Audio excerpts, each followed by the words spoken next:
It was decided that the number of trees that each section of each class will plant will be the same as the class. इसका मतलब ये हुआ कि एक school में एक मतलब प्लांटिंग ट्रीज करने का कंपटीशन या कोई फंक्शन हुआ जिसमें स्कूल के चारों तरफ पेड़ लगाने की सोची गई एयर पॉल्यूशन को घटाने के लिए। अब इसमें यह डिसाइड किया गया कि जो अगर फर्स्ट क्लास है तो एक ही पेड़ लगाएगी। अब हमें इसमें आगे दिया है कि class first will plant 1 tree, a section of second will plant 2 trees, and so on till class 12th.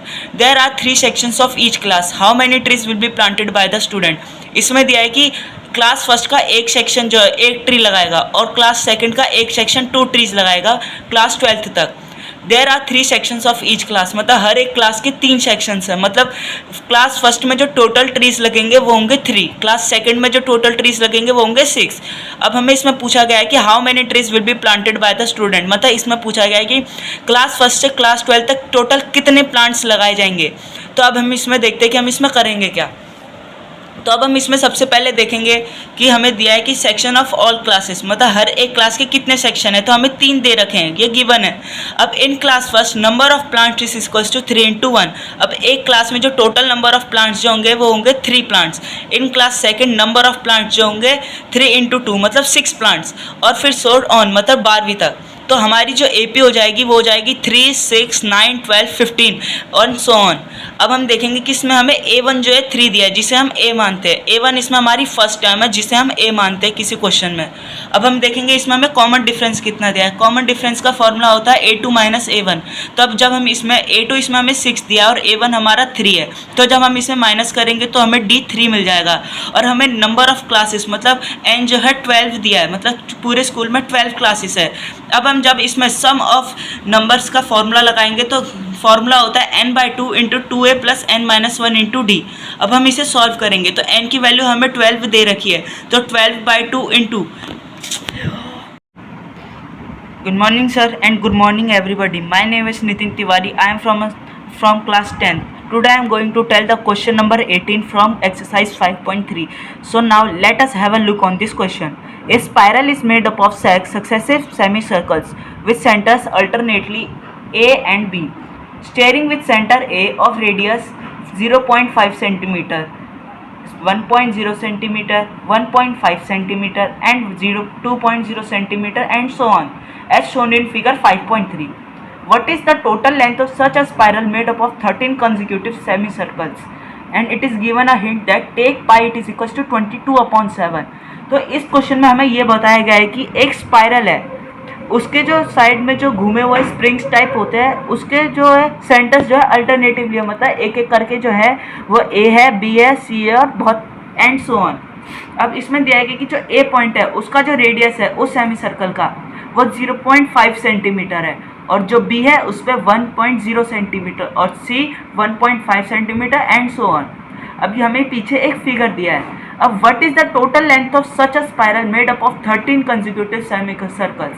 अब हमें पूछा गया है कि जो हम जो लेंथ यूज़ करेंगे उस स्पाइरल की, मतलब जो स्प्रिंग टाइप है उसमें जो हम स्पाइरल यूज़ करेंगे उसको बना 13 वैसे बनाने में कितनी लेंथ यूज़ करेंगे, मतलब हमें इसमें उस सर्कमफ्रेंस पूछा है सेमी सर्कल का।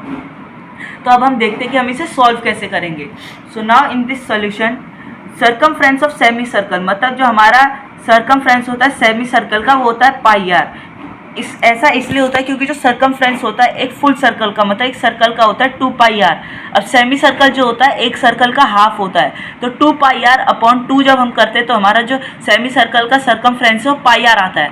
अब हम इसमें पूछा है कि लेंथ, तो अब हम सर्कमफ्रेंस निकालेंगे तो हमारी जो AP होगी उसको जो हमें रेडियस दिया है, तो अब πr होता है तो r हमें 0.5 दे रखा है, तो अब हम सभी जो हमें दे रखे 0.5 सेंटीमीटर रेडियस ये सब जो दे रखी हैं इनमें हम पाई लगा देंगे कि ये हमारी वो बन जाएगी AP। तो अब हम इसमें देखते हैं कि हमारी AP जो बन जाएगी वो होगी 0.5 पाई, 1.0 पाई, 1.5 पाई, 2.0 पाई एंड सो ऑन। अब इसमें हमें दिया था कि 13 ऐसे स्पाइरल बनाने में कितने मतलब लगेंगे, तो n की वैल्यू हमें 13 दी रखी है, मतलब हाउ मेनी टर्न्स, n मतलब 13। अब d होता है A2 - A1, तो हमें A1 जो था मतलब 0.5 पाई हमारा इसमें A1 है, और A2 जो है 1.0 पाई। अब हम जब इन्हें माइनस करते तो हमारा जो कॉमन डिफरेंस है यानी D जो है वो 0.5 पाई बन के आ जाता है। अब हमें पूछा गया है कि टोटल कितनी लेंथ, मतलब इसमें हमें सम पूछा गया है कि कितने लगेंगे।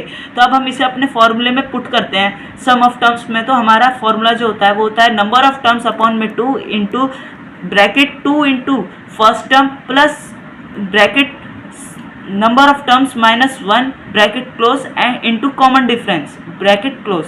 अब हम इसमें जब पुट करते हैं तो n की वैल्यू हमें 13 दे रखी है, तो अब हम पुट करते हैं तो 13/2 इंटू a जो है हमारा 0.5 पाई है। अब जब हम इसे 2 से मल्टीप्लाई करते हैं तो 1 आ जाता है आंसर हमारा। तो 1 पाई प्लस n-1, n हमें इसमें 13 दे रखा था, तो 13 - 1 12 होता है और d जो था हमारा 0.5 पाई। अब जब 12 को हम 0.5 पाई से मल्टीप्लाई करते हैं तो 6.0 पाई आता है। अब पॉइंट के बाद 0 की कोई वैल्यू नहीं होती तो हमने इसे डायरेक्ट 6 पाई लिख दिया। अब हम आगे सॉल्व करते हैं तो 13/2 इंटू ब्रैकेट को जब हम सॉल्व करते हैं तो 7 पाई आता है। अब हमें क्वेश्चन में दे रखा है कि पाई की वैल्यू हमें 22/7 लेनी है, तो अब हम इसमें वैल्यू पुट करते हैं तो 13/2 इंटू 7 इंटू 22/7। अब 7 से 7 कैंसिल आउट हो जाएगा।